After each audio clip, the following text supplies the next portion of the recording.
prudent healthcare is actually about prudent public service.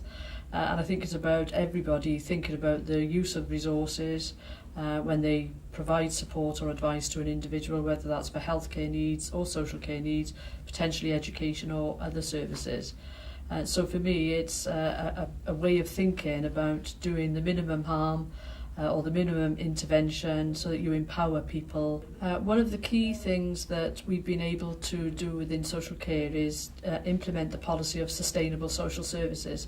And if you read the sustainable social services policy, it's exactly that, trying to empower people to be much more independent and use their own resources to look after themselves, and only come to the state for that additional support when their family, their friends, their networks can't help them.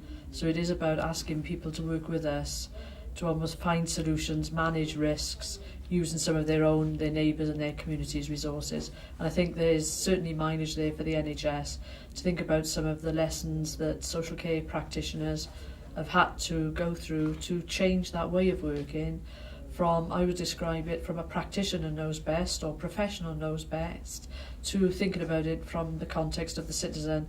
And very often the citizen knows better than the professional on what works best for them. Well, one of the aspects of prudent healthcare is about focusing on early intervention and prevention. So most of that can be done in people's own homes or in their communities.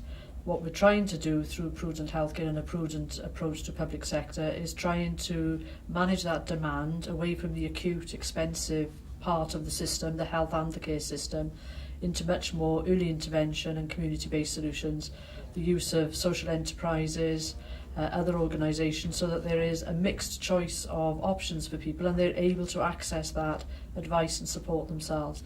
I think one of the key things is making sure that there is easy access to advice and support for people. Very often it's advice they need rather than a service, and it's that confidence that what they're doing is okay in managing their own health and care needs. The engagement with the public and citizens in accepting a new approach and a new way of working is going to be a massive challenge. And I think there's a concerted effort needed from a national to a local level, so we all have to be saying the same messages. So there's no postcode lottery.